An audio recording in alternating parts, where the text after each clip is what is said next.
여러분 안녕하세요. 오늘은 테슬라 이야기 중에서도 지금 이 시장에서 가장 과소평가된 하나의 변화를 말씀드리려 합니다. 요즘 테슬라를 이야기하면 전기차 판매, 가격이나 수요 둔화 이런 얘기들이 먼저 나오죠. 그런데 정작 중요한 건 테슬라는 아예 다른 방향으로 몸을 돌리고 있는데 바로 로보택시입니다. 이 기술이 테슬라라는 회사를 완전히 다시 정의하는 다음 단계의 사업 모델이라는 점, 그리고 그 변화가 지금 아주 가까운 거리까지 와 있다는 점이 많은 분들이 이걸 아직 먼 미래라고 생각하지만 데이터, 일정, 월가 분석, 테스트 흐름까지 보면 테슬라는 이미 실행 모드에 들어가 있어요. 오늘은 왜 지금 테슬라의 로보택시가 회사의 모든 가치를 다시 흔드는다, 이 질문으로 시작해서 그 흐름을 가장 이해하기 쉽게 정리해드리겠습니다. 바로 들어갈게요. 가장 먼저 변화가 나타난 곳은 월가입니다. 티펠이 최근 테슬라 목표가를 올렸는데 그 이후로 FSD와 로보택시에서 예상보다 빠른 진전을 꼽았어요. 자동차 판매가 아니라 로보택시를 근거로 목표가를 올린 건 상당히 이례적인 일이죠. 이 말이 가진 의미는 월가가 이제 테슬라의 가치를 더 이상 차 몇 대 팔았는지로 보지 않겠다는 시도를 준 겁니다. 특히 FSD 버전 14 이후 미국 일부 도시에서 감독 없이 돌아가는 테스트가 포착되면서 기술적 시점이 훨씬 가까워지고 있다는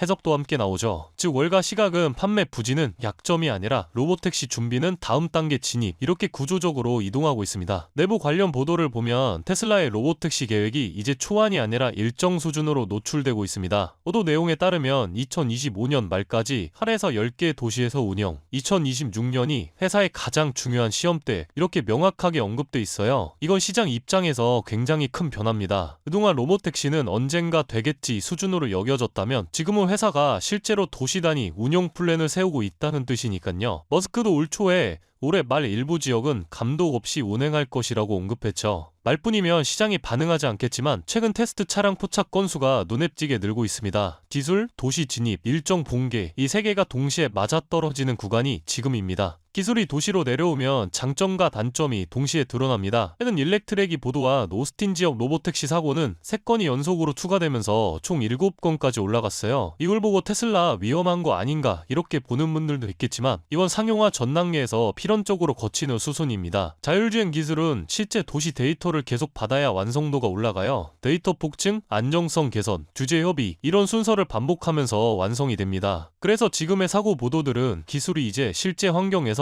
짧은 시간 동안 엄청난 양의 데이터를 수집하는 단계에 들어갔다는 신호입니다. 불편한 뉴스도 터지지만 기업 입장에서는 오히려 진전인 거죠. 전기차 판매만 보면 테슬라는 예전처럼 압도적이지 않습니다. 가격이나 경쟁 확대, 수요 둔화 등 여러 제약이 있죠. 하지만 로보택시는 이야기가 다릅니다. 로보택시는 한번 띄워놓으면 차가 돌아다니는 동안 계속 수익이 들어오는 구조예요. 운행료, FSD 구독, 데이터 가치, 그리고 차량이 늘어날수록 커지는 네트워크 효과까지 전부 하나의 흐름으로 이어져요. 이 모델은 자동차 제조사가 아니라 도시 기반 플랫폼 기업의 수익 구조입니다. 그래서 테슬라는 전기차와는 아예 다른 속도로 로보택시를 전면 밀어붙이고 있는 거예요. 월가도 여기에 맞춰 밸류에이션을 바꾸기 시작했고 최근 로보택시 관련 뉴스가 갑자기 폭증한 이유도 바로 이 구조적인 변화에 있습니다. 지금 테슬라를 둘러싼 뉴스는 긍정과 부정이 섞여서 굉장히 복잡해 보입니다. 하지만 흐름만 놓고 보면 테슬라는 명확한 길 위에 있어요. 월가가 로보택시 진전을 근거로 목표가 상향과 내부 일정이 2025년에서 2026년으로 구체화됐고 테스트 확대와 사고 이슈 동시 증가, 도시 단위 운영 준비 문격화, 전기차 판매 중심에서 AI 모빌리티 플랫폼으로 이동, 이 모든 게 같은 방향을 가리킵니다. 지금은 단순한 뉴스의 시점이 아니라 테슬라가 다음 단계로 넘어가는 과도기예요. 이 흐름을 이해하는 사람과 전기차 판매만 보고 평가하는 사람의 차이는 앞으로 1, 2년 안에 아주 크게 벌어질 겁니다.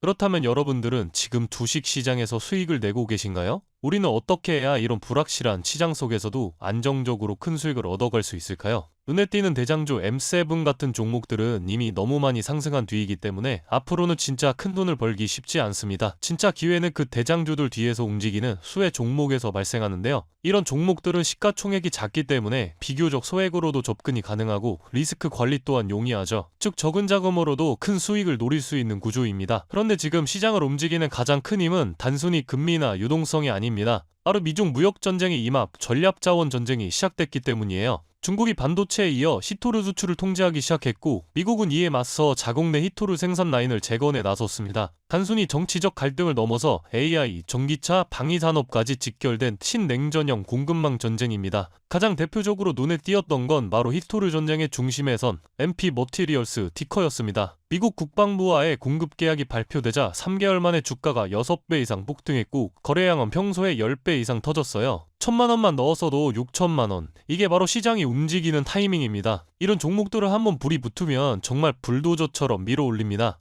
왜냐면 시장의 자금은 테마에 몰리기 때문이에요. 하지만 여러분, 중요한 건 여기서 끝이 아닙니다. 한두 종목이 폭등하고 끝나는 이야기가 아니라 산업 전체의 판이 바뀌는 신호라는 점이에요. 히토르 전쟁의 불길은 이제 리튬, 니켈, 코발트 같은 2차 전지 원자재까지 번지고 있습니다. 이미 티커와 LAC 같은 대장은 너무 멀리 가버렸지만 그 뒤를 따르는 진짜 수혜주들은 아직 초입에 있습니다. 히토르 자석을 제조하는 기업이나 리튬 정제를 담당하는 2차 밸류체인 혹은 이 자원을 기반으로 한 방산 전기차 부품 기업들이요. 이런 기업들은 아직 시총이 작고 조금만 자금이 들어와도 급등 파동이 나올 수 있습니다. 테슬라나 엔비디아 같은 재무가 탄탄한 기업에 중심을 잡고 이러한 기업들의 분산 투자하셔야 보다 더 큰 수익을 얻어가는 겁니다. 지금 시장은 분명히 움직이고 있습니다. 하지만 대부분의 개인 투자자들은 이 거대한 판이 어디로 흘러가는지조차 모른 채 뒤늦게 따라붙고 있어요. 진짜 돈은 먼저 움직이는 사람의 몫입니다. 그래서 제가 이번에 직접 현재 이 전략자원 전쟁 속에서 가장 강하게 수급이 몰리게 될